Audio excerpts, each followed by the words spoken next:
Hello, everyone. My name is Sierra, and you are tuning into the Layers podcast. Welcome in. Um, this is the first episode that, we have the camera on. So, hey, guys. I am so excited to be doing this. I always say that, but I always really mean it. Doing this podcast is so fun to me. I just get to be creative and kind of figure out like what direction I want this to go in. This is the first time I've ever published anything. So doing that is new, and I remember like starting and I was just like, I don't care if only one person watches or if nobody watches. I think doing things like this is just it's for me it's so fun. And so I also want to be conscious of the fact that I am going to be sharing a lot of my point of views and, sometimes my own experiences and just being transparent about it. One of the things that I really enjoy most about life is getting to talk to people and understanding the way that they think and the way that they live their lives. I think that that is such a area for me. It's always very interesting, but it's also where we understand life from, and you get this insight about life that maybe you wouldn't have gotten otherwise. And so I always think it's helpful to share who you are and share like what you've been through and where you've come from, because it creates a path for somebody else. All of us are trailblazers in our own rights, and then there's sometimes where you don't have to blaze the trail because somebody else did it and you can just walk in that path. One of the things that I have been working on and learning about most recently has been about trauma. It's been about understanding patterns and cycles in life, and that always comes with a lot of reflection. And it makes you look at your own life and you're like, wait a second, like, what am I doing here?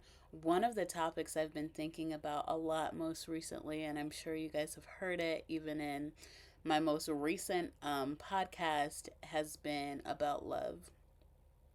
Love is such a big term, but I have come to realize a lot of us need more love in our lives, and a lot of us need to learn and understand what love is. There are times where I'm like, I don't even know if I know what love is completely. I know the scriptures, I know what the Bible says, I know what I've experienced in my own life, but do I practice it and do I pursue it? Questions that need answers. Also, one of the things I think about a lot is vulnerability and validation. I think that vulnerability and validation go hand in hand. Um, I don't think I realized this until recently, but I notice that they go hand in hand because in order for someone to be vulnerable and then to continue being vulnerable, a lot of times you are seeking out validation, whether it's validation about your feelings being real or validation that, maybe you're not as wild or crazy as you thought you were, or validation that you are. And with that comes a desire for understanding and truth about who we are as people, and that always brings me to a basis of looking at God, because at some point I'm like, you're gonna have to tell me exactly who I am or exactly who you created me to be, because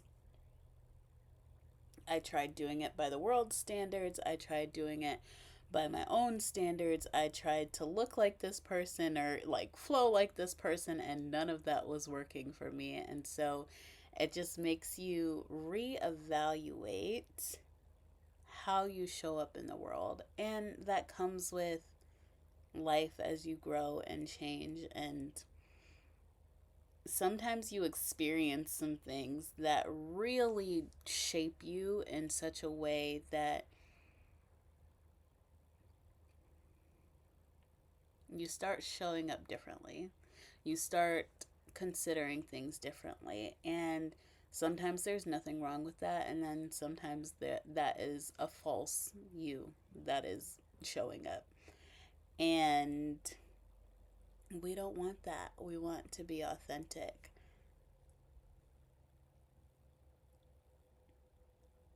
I don't want that. I want to be authentic. I don't know, there are moments in my life where I can look and I think to myself, I'm like, why did I do that? Or maybe I should have handled this differently. And it has always led me to a place where I started to reconsider my decisions and reconsider how I was showing up in the world and also reconsider how I understood God. I think that is probably the biggest thing that I've been learning lately is understanding that even at the most spiritual person, there are still guidelines to life and there's still boundaries to life. And in order to abide by those guidelines and to in order for you to be able to set boundaries, you have to have a level of knowledge and understanding that God about what life is about and about who God is and what he desires from his people. There is a teacher that I listen to. He's like a psychologist. I love learning about how people think and how our minds work. And his name is Tim Fletcher. You can find him on YouTube, look it up. But he also has like a couple of websites. But oftentimes he talks about the different types of trauma or the different types of traumas that people might face in their life. And he does a really good job at combining trauma with understanding the Bible and making it applicable to life. And for me, that has given me a new insight and taught me about the way that I think and the way that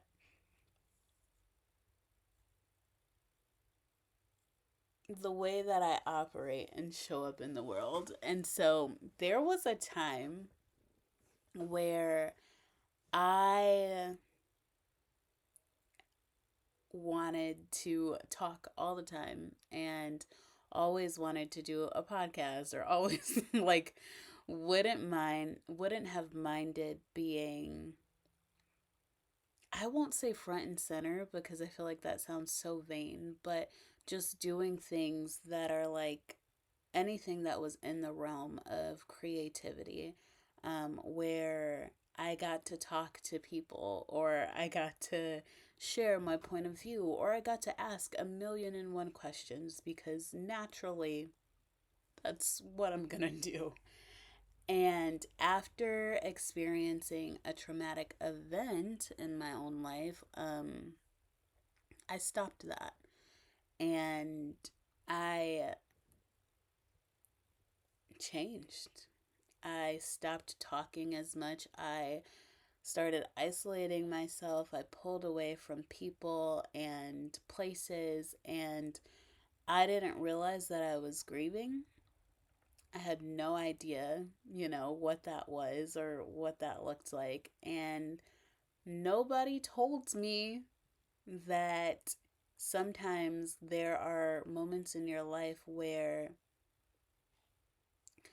you will experience something that might break your heart so much that the entire essence of who you are shifts.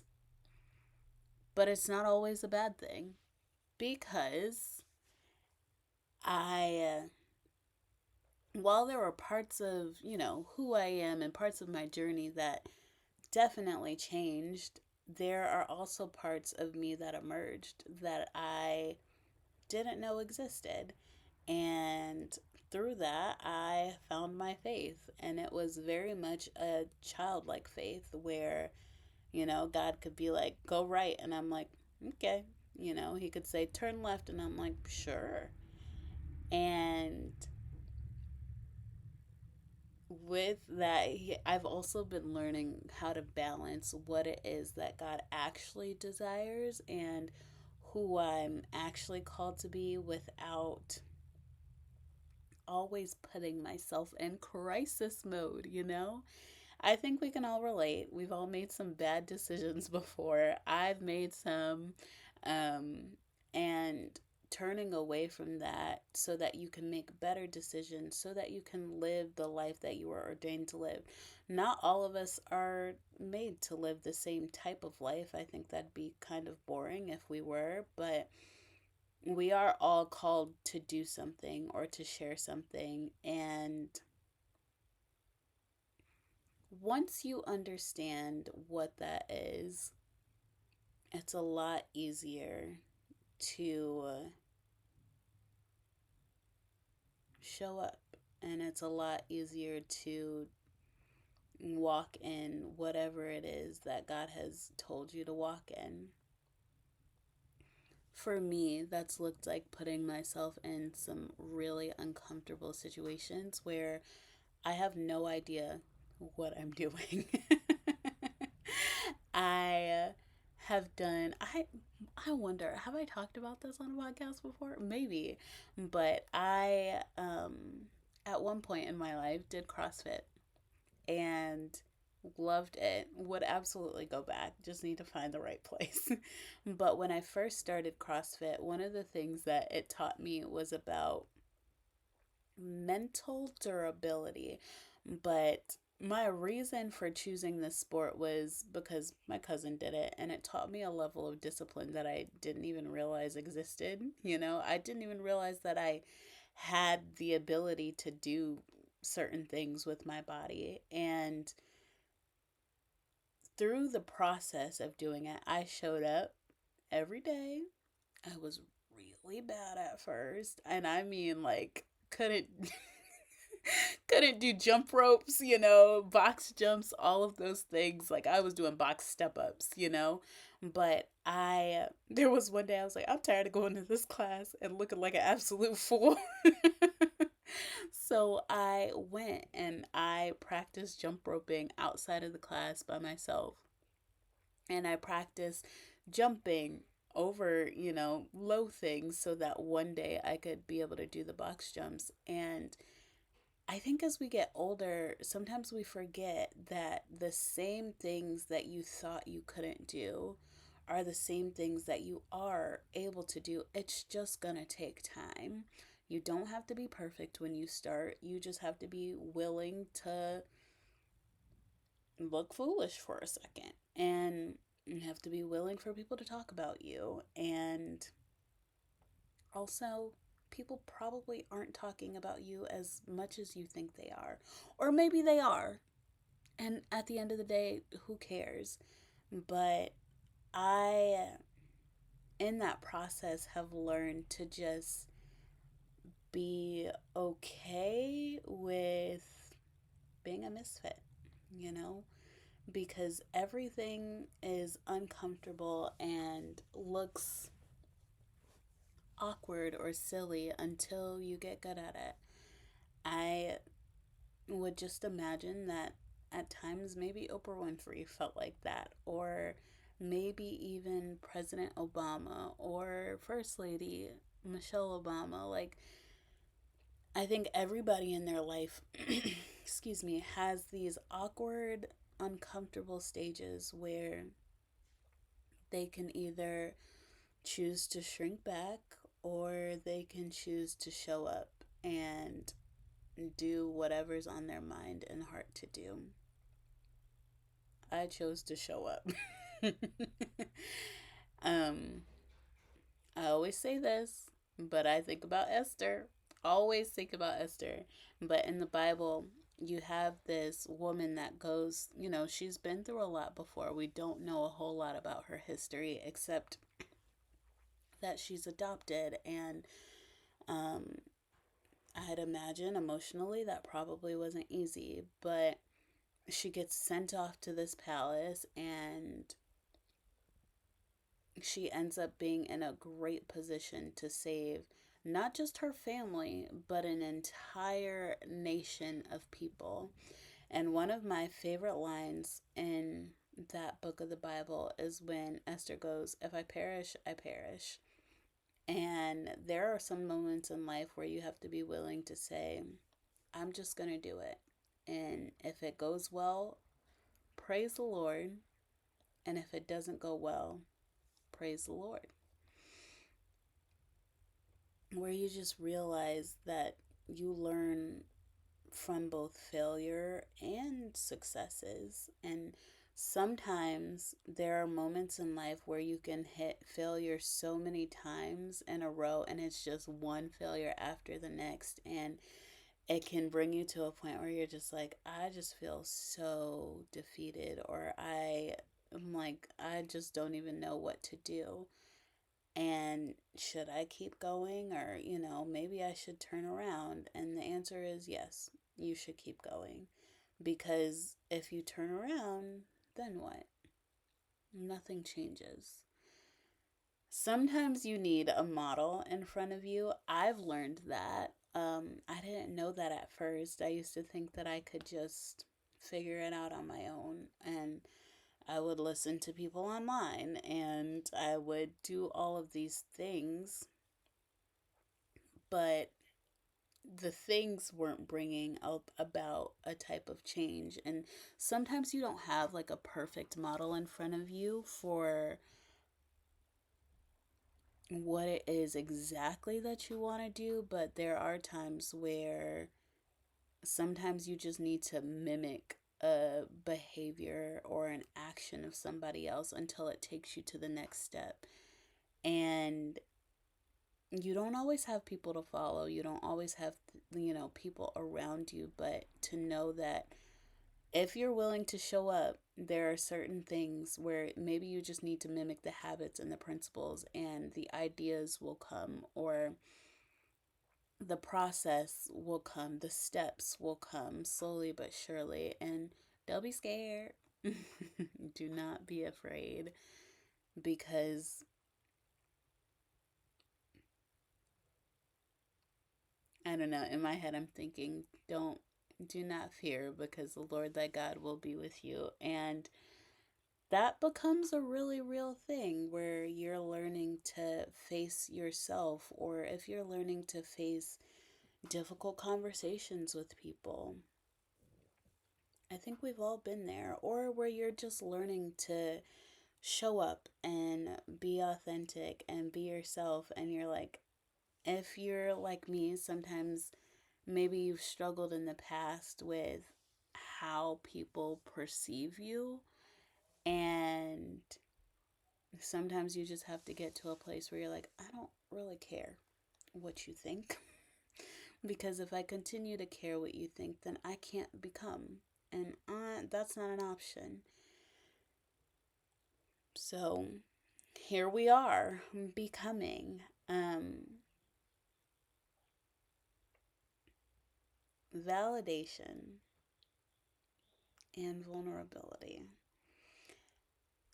Those are two areas of my life where I'm like, sometimes I feel like I'm pushing myself out. And you're just not always sure that you can be vulnerable in certain spaces, or how your vulnerability is going to be received. And so that's where validation comes into play.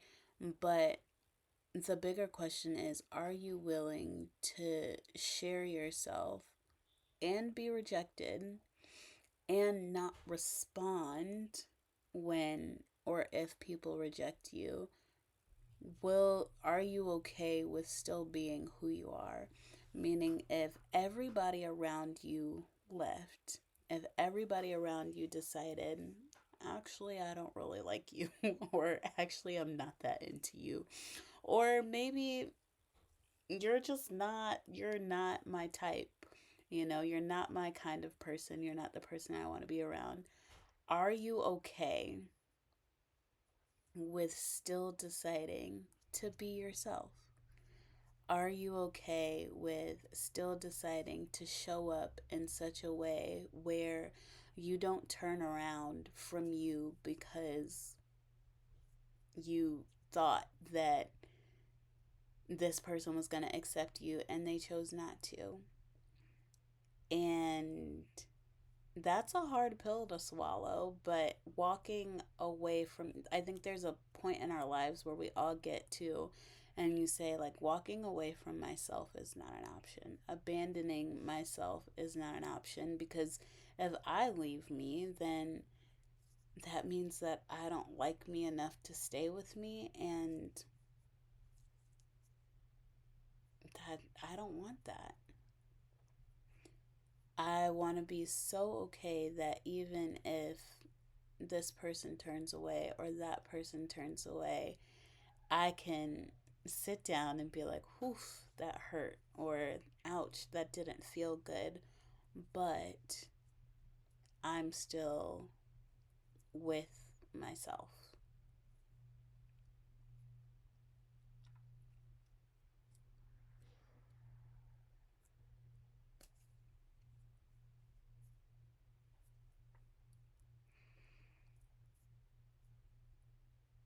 I think that's what love is. I think that's where love starts. That's where you start. That's where we start as people. That's where I start. Is if you leave me or if you choose to turn away, I can't control that. But I can decide that I'm worth the fight. I can decide that I am worth it enough to continue learning and growing and experiencing more life.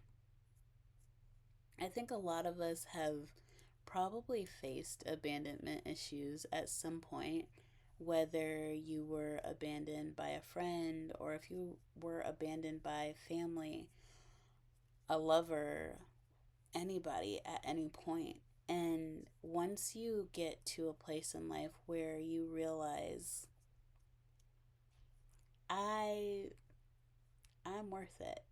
And if you don't think so, that's okay, but I choose to try something different. I choose to pursue something different without being completely blind to the fact that other people have feelings and emotions and their own lives.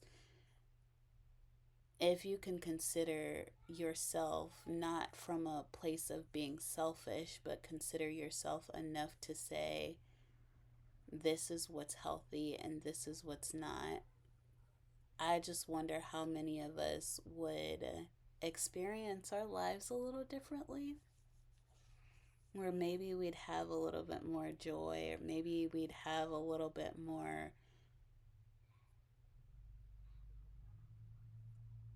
purpose, and we would experience the satisfying feeling of being settled, where we're not running from place to place or thing to thing or person to person or even from faith to faith, you know? And now I'm not talking about the same faith. I'm talking like first you believed in Jesus, now you believe in Buddha, or you're just jumping because you're looking for answers in your life. And the truth is, maybe you just need to sit down for a second. And if you get still enough, you can hear your own thoughts, and maybe you are crying. Externally, you look happy, but internally, you are screaming on the inside. Are you okay with getting still enough to say, okay, I, what I have done or what I've been doing is not working, and I gotta figure something out? I mean, just imagine if you're a mom with three kids and maybe you're a single parent And, you've just been going, going, going, and you haven't sat down. You haven't been able to take a minute. And maybe in your head, you're just like, I can't. I have 3 mouths to feed, four if I include myself, and I have bills to pay, and yada, yada, yada. You're saying all of this stuff, which is true. But if you don't, you're going to tire yourself out. And that long life that you desired to live, that long, full life that you want to live, it doesn't happen because you overlooked the fact that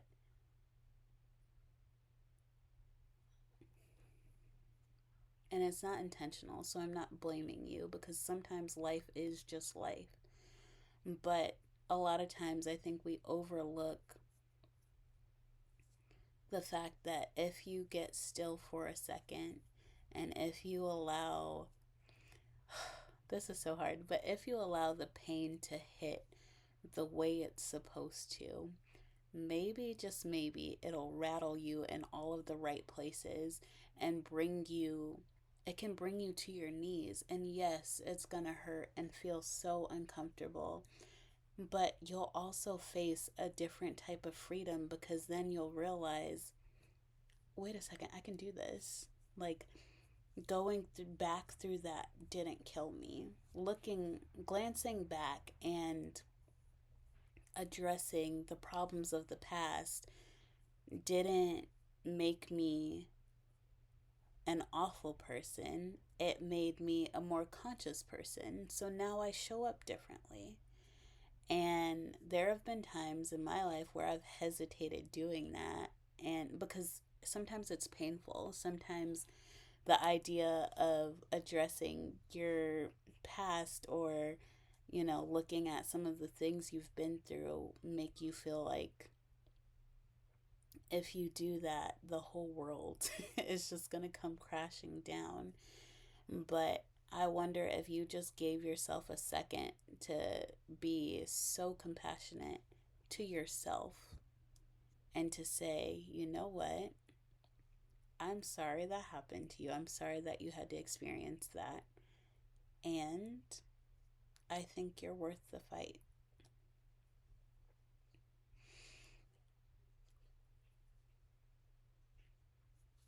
I think you're worth the fight. If you're a man and maybe you're working in a place that, you're just like, how did I even end up here? Could you go home and instead of drowning yourself in noise or drowning yourself in video games, could you turn everything off and get quiet for a second so you can hear your thoughts?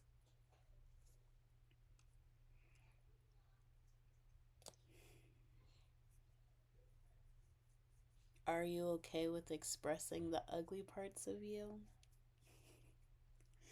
I don't think enough of us do that. And maybe when we try to do it, we don't really do it from a real place.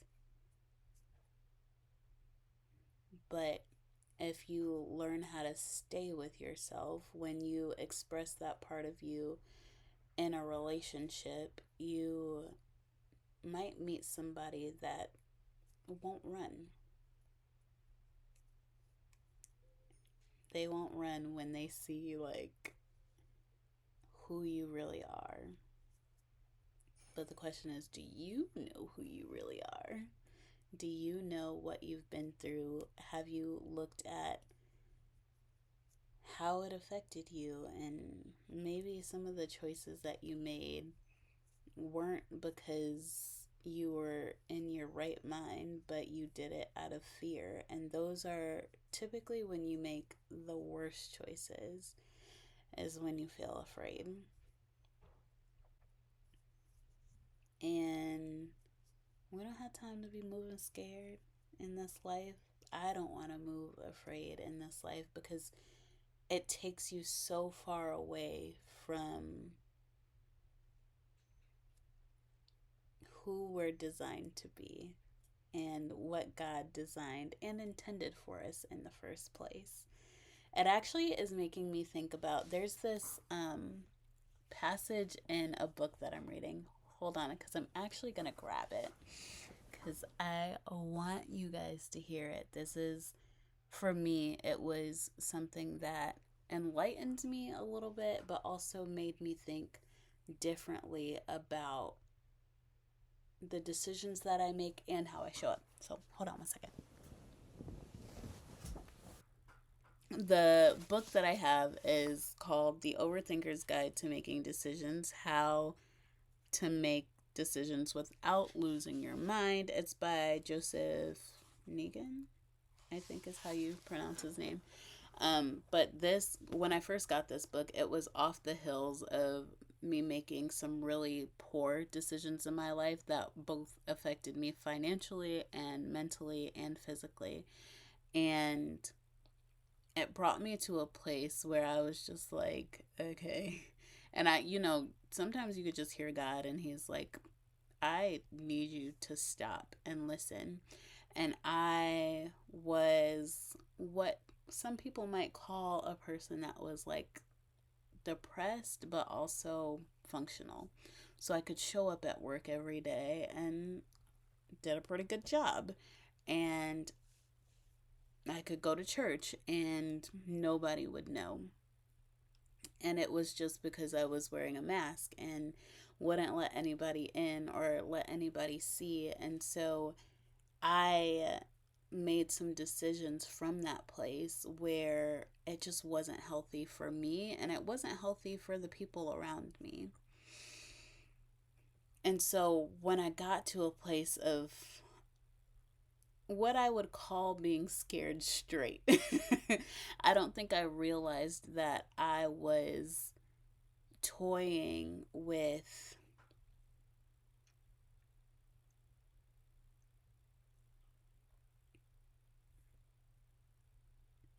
destruction the way that I was. And I was breaking apart things in my life where it was just like, why did you do that? But also, it brought me to a place where everything was broken, and I'm just like, okay, well, what do I do now? And so, reading part of this book, the very first thing that it talks about is the choices that you make and how your life is kind of like a compass, and it doesn't matter if you make a bad choice or a good choice, just know that your life is able to work itself out and bring you to the intended outcome. Sure, there are decisions that you make that might pull you backwards, or sure, there are times or moments where you might miss something, because you made a poor decision here, but don't ever think that life does not bring you to a place where you reach an intended outcome. The only time that you don't reach that is if you are too scared to go forward and too scared to keep living, or if you choose a different option. And one of the things that I've determined in my own mind recently was just like, living is the only option, because I haven't done it yet. I have been doing things, right? I've been busy. I've been making a living in certain areas, going to certain places, or celebrating with certain people, but none of that constituted as living because I haven't shared myself. I haven't been honest with the people around me. And it reminds me of when people say, like, God is sovereign. And there are some things that he does not want to happen, but some things that he will allow to happen because it still brings an intended end. The story of Moses. I remember, like, when I first read Moses' story, I feel like I'm jumping around a little bit. I'm sorry. But I remember when I first read Moses' story, and how they were trying to kill all of the babies. I think it was 2 years and under. Pharaoh had opted to kill all of the babies that were 2 years and under. And you see this repeated again at the birth of Jesus. But I don't think that it was God's desire for all of those babies to die. However, God knew that this will bring an intended, like, I still have a plan. There is nothing that is happening beyond what I could think up or what I could create that won't bring you to the place of intention. And that brings me back to the idea of like your life being like a compass where you might, maybe you're supposed to be going east, but you start going south.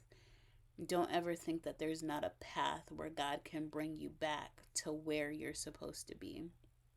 Because everything that you experience is going to be a lesson of some sort.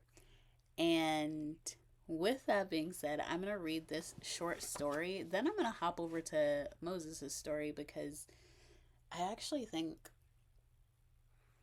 that it'll bring some good insight. But this has been like one of the things that has made me feel a little bit more settled about the areas of my life where I've made some poor decisions.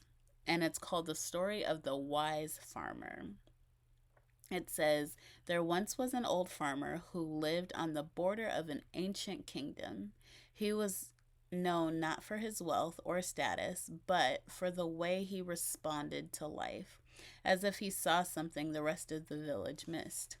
One day, his horse broke free and ran away across the hills. The neighbors rushed over. What terrible news! This is such bad luck. The old farmer just said, maybe, we'll see. A few weeks later, the horse returned, and behind it trailed a group of wild stallions. Now the neighbors came running again. What incredible luck! You've multiplied your fortune. Again the farmer said, maybe, we'll see. His son, young and full of fire, tried to tame one of the new horses, but the horse bucked and threw him hard to the ground. His leg was badly broken. The neighbors shook their heads. What a tragedy, your poor son. The old farmer only said, maybe, we'll see. Months passed, and the kingdom fell into war. Soldiers came to draft every able bodied young man, but the farmer's son was spared because his broken leg made him unfit for battle. Most of the other young men never returned home. The villagers were quiet this time, and the book goes on to talk about the way that we label our life experiences or the way that we see some of the things that we've gone through in life, and how sometimes we place a horrible label on something that might end up being the greatest decision of your life, or you overlook the fact that God can use anything. He can use whatever happened in your past, whatever decision that you made. There is nothing that you can't come back from. And for me, that's encouraging because I know that I've made some bad decisions, and I know that there are some areas of my life where I wish it just would have looked different, or I didn't show up well for the people that I loved. And I think once you get to a place of understanding that it doesn't matter if you go left or right, God is going to be with you. And there is a process that you can come to understand so that you aren't constantly running in the same cycles. It's just going to take for you to be bold enough and brave enough to decide that you don't want your life to look like what it has looked like in the past. And sometimes you see like repeated offenses, or you see repeated patterns where life just looks consistently negative. And maybe it looked like that for your mom and her mom and so on and so forth. But if one person it just takes one person to decide, no, like, where I'm not going to continue this. If you decide this ends with me, the idea of walking around and being depressed or feeling even suicidal at some points, this, I don't want whatever future that I have. I don't want my children to experience that. I don't want my spouse to experience that. And so then the question becomes, are you okay with being authentic enough and real enough to just say, "Hey, this is something that I'm struggling with." Because the moment you say it, you start realizing that you're not the only one. And that brings so much clarity, because once you realize that you're not the only one, you can also realize that you don't want to stay in that place. You don't want to stay in a low place. And I would be remiss if I said that you just wake up one day and decide you don't want to be depressed anymore, and it just is that simple. That's not what my path has looked like. It took a lot of intentionality, and it's taken a lot of moments where I cried and I got it wrong, and I went backwards, and I didn't, share enough. It has taken a lot of time for me to realize that sometimes the way that I'm thinking about something is not how God intended for it to be. And the reason I brought up the story of Moses is because you see in the beginning of how Moses even came to be about, it's because one woman decided that even with all of the hell going on outside of her house and all of the chaos and the threats of death and the threats of, her baby not surviving, she took her baby and she hid it. She hid Moses, and then was able to, she gave him up just for the fact, ugh, this hits different, but she gave up Moses, right? So she puts him in a basket and he floats down a river. And that is not even to, have y'all seen The Prince of Egypt? Go watch The Prince of Egypt, but also read your Bible because it's in there too. But she gives up Moses, and it all comes to a moment where not only does she give up Moses, but then she starts working in the palace, where the same son that she gave up is now the son that she's nursing herself, and she's building him up. And it just goes to show you that if you are willing, everything that you do, God will work it out. And there might be moments where you look at your life and you're like, I couldn't even tell you what's right from wrong right now. But if you think that what you have is worth fighting for, if you think that who you are is worth fighting for, sometimes you hide the things that are most precious to you. And also still having compassion and empathy for those that are around you that did lose it. That, like, maybe their baby didn't survive. Maybe that dream that they had didn't survive. And so it brings you to a place where you are really humble and you are really grateful, because that was, at one moment, it could have been you.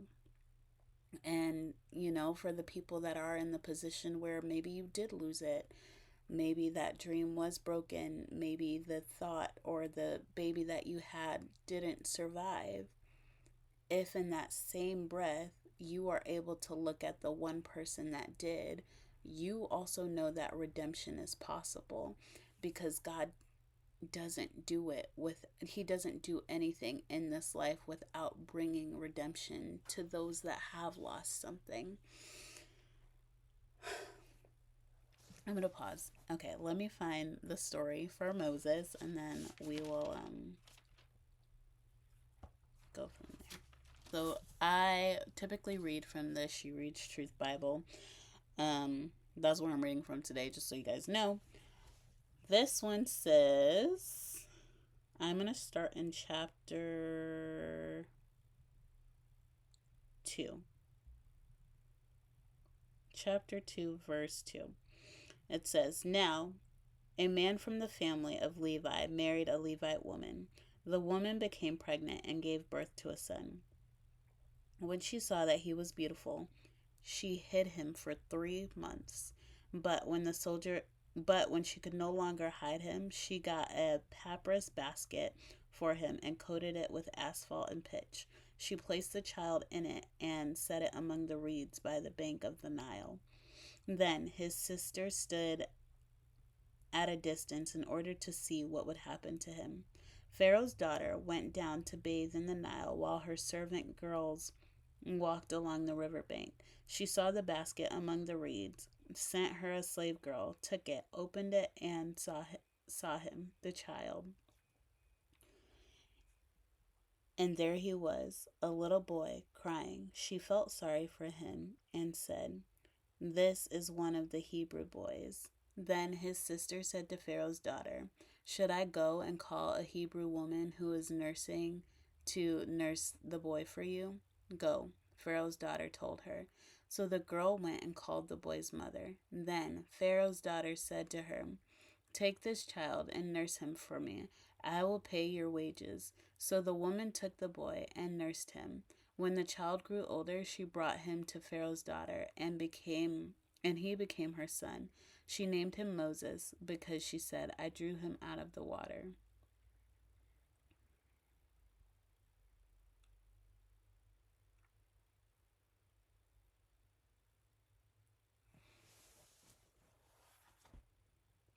My Bible doesn't say anything about the version where his mom was the one to nurse him. I just want to make sure because that is definitely something that I have heard in teachings before. I don't know if the Bible says that exactly. That's why I tell y'all read your Bible. Read it yourself, honey.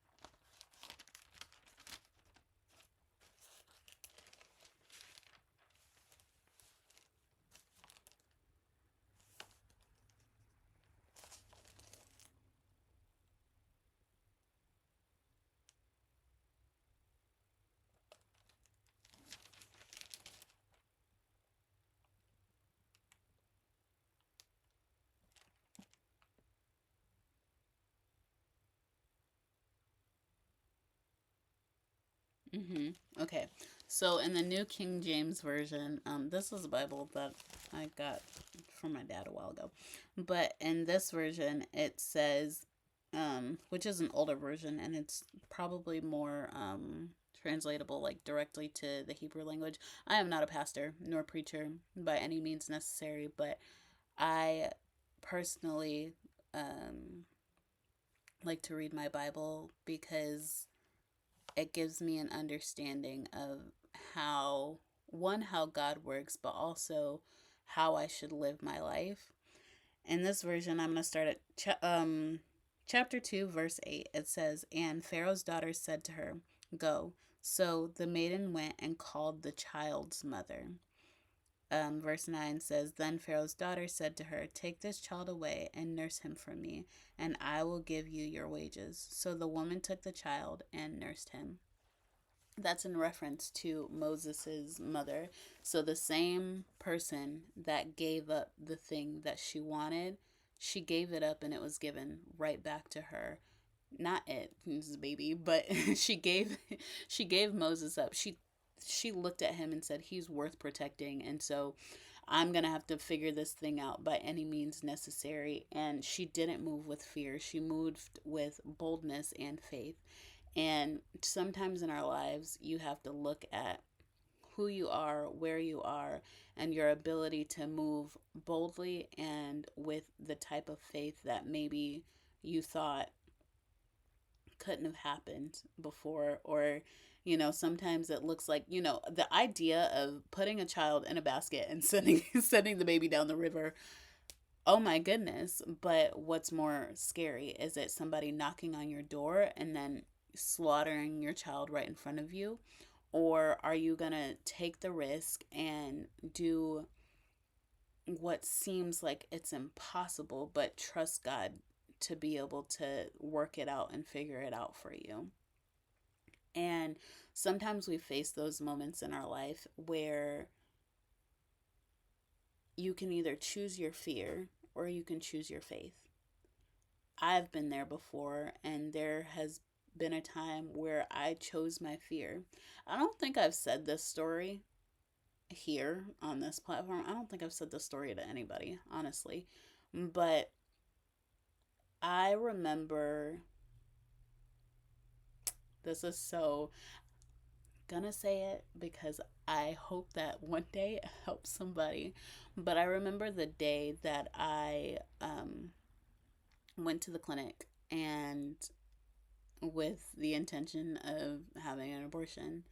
I was so uncertain that morning. I was so quiet, and I didn't mean to end up going alone. That's just how it ended up working out. And I got to the clinic and I sat in my car for a little bit.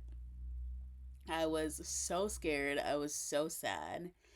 And I just looked around, and outside you could see like protesters. I saw them as I was pulling up. It was just, for me, it was new. I'd never been in anything like that before. I was uncomfortable and scared out of my mind. And as I got out of my car, there was one of the protesters across the street. Because I sat in my car for a little bit, but one of the protesters across the street, he called out, he's like, "You don't have to do this. There's another way." He's something like that. And I remember hearing his voice, and as soon as I went to look up, there was an umbrella, like a rainbow umbrella that came and like shielded my eyes. And so I couldn't even see him. And this person, I don't even remember what happened, but this person ushered me away. But had I paused and chosen not to listen to my fear, then the outcome of my life would have looked different. And I say this not because I want people to pity or, look at certain areas, because that was just an area of grief that I had to battle through. But whatever decision I would have made would have been hard regardless. The only difference is had I made the decision to stay with God, then maybe the outcome would have looked different. Either way, God has been able to use both circumstances, right? And so I think that's where faith kicks in. David, a lot of times in the Bible, he says, if he I read the Psalms, they're so soothing, but there's one psalm in particular. I don't know the exact chapter or the verse, so I'm going to tell y'all, like I always tell you, go read your Bible. But he says, "If I make my bed in hell, you are there. If I make my bed like on the mountaintops, you are there." Main, and that might not even be exact translation, but what he's saying is, it doesn't matter what choice I choose. At the end of the day, God is going to be right there. And I could have made the worst of the worst decision in my life. God was still there, and He didn't turn away from me. And so when I think about love and I think about the ability to be open and vulnerable, everything that you are seeking from somebody else, you have to be able to give it to yourself first. God will never abandon you. He'll never turn away from you. And there's everything that happened in your life or has happened, He'll use it. And He'll protect you. And He'll teach you and train you. And if your desire is to become healthier or to think better or to make better decisions, He will use all of those things. The only reason that somebody wants to learn how to make better decisions is probably because you've made some really bad decisions before. And you are worth the fight. You're worth it enough to do some research and learn some different tools. And maybe that doesn't just look like going to church. I am of the faith where I think that going to church is important, and I don't think that's where it ends. There's too much life that happens to only go to church every Sunday but not to experience a radical change in your life. And sometimes you're plucking up things that were planted long before you got here. A lot of times with people of different cultures and backgrounds, maybe black people and specifically, and I'm just speaking from, my own experience as a black woman, but there's some patterns that were embedded that happened long before we even reached the point that we're at today. Whether it's your an experience of a poverty mindset, or if it's an experience of discipline, what you think is discipline but could also constitute as abuse, and just all of these layers of things. And then I think about even people that aren't, you don't have to be black to have experienced things that happened generationally that didn't just come from your mom, but it came from your parents, or your parents' parents. I've seen where people have experienced bad relationships between mothers and daughters, like consistently, where you got mothers cussing their daughters out, daughters cussing their mothers out, and that happens across cultures. And so at some point the question then becomes, what is it that we're missing, or what is it that we're doing wrong? And what is it that I can do to change something so that this doesn't continue to happen? And a lot of times it just starts with being open enough to talk about it and then to change it. And change only happens when you are able to notice truth, and to look at something and say, I don't like this, you know? So, with all of that being said, I feel like we touched on a lot. I always think we touch on a lot, but those are just some of the experiences in my life where it's brought me to a point of reconsidering what decisions I make, what places I go, and how I make choices, and just understanding that it doesn't matter what choice you make. Sometimes it does. Sometimes it does. But if you are willing to stay with God and walk with God in a way that you stick it out and you choose to go where He goes, you will notice the fruits of your labor. It might not be tomorrow, it might take a couple years, but if you're willing to choose faith over fear, your life will look radically different than what you might have thought it would have looked like. So, yeah, I think stillness is important, and I also think that it's important to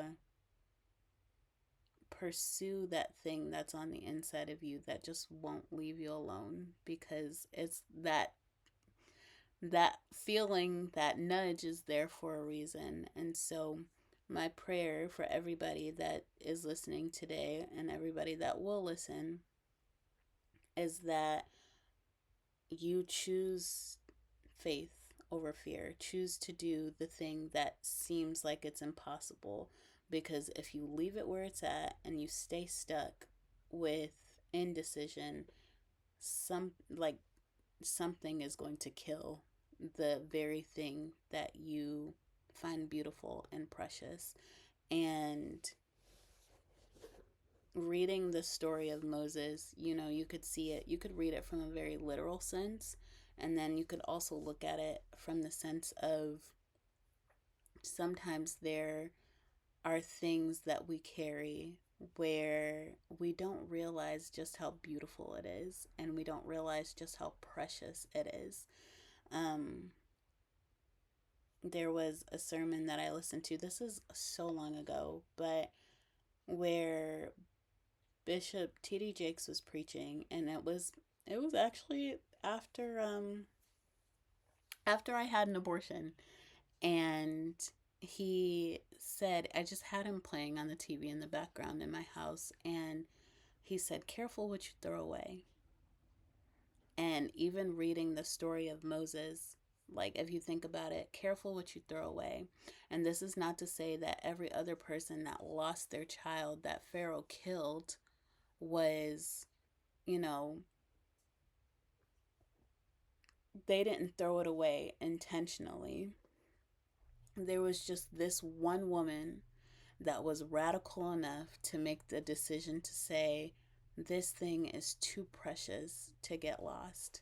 This thing is too precious to, this baby of mine is too beautiful for me to not find some way to fight for it. And that is how we should all look at our lives. That's how we should all look at the things and the people that we produce, whether it's family or even your closest friends. So I think that we should all consider that. We've all been through a lot. There is not a person on the face of this earth that you will meet that either hasn't gone through something or that will go through something. It's just going to be your choice of, do I want to get healthy? And if the answer is yes, what's my process? Because there is a process of pursuit, and there are going to be some risks that you're going to have to take. So, yeah, there's that.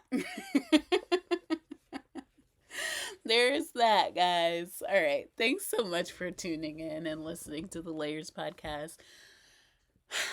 I always enjoy doing this because I think that having a platform where you can just be real and authentic is not only helpful for others that are listening, but for me as the person that's speaking about it, it gives me a place to like just be real. Because there are some, for me, it doesn't, I'm like, for me, but it just, one of the things that helped me a lot throughout my process of grief and even going through depression was honestly hearing people tell their truth, where they shared and they said, hey, this is something that I went through, this is something that I experienced. And every single time I heard it, my ears perked up. And so I just think that if we can be that honest and that bold and that courageous to just share ourselves, you never know what might happen, you know? God can use the worst of the worst, and not only will He use the bad things that you went through, but He'll also give you the avenues so that you don't stay in the cycle of continuous bad things, but instead you get to a place of being healthy, healed, and whole. And it is a process, but if you're willing, you should stay in the process and don't give up until you reach your goal. So, all right, everybody. Thanks so much for tuning in to the Layers podcast. Until next time. Bye.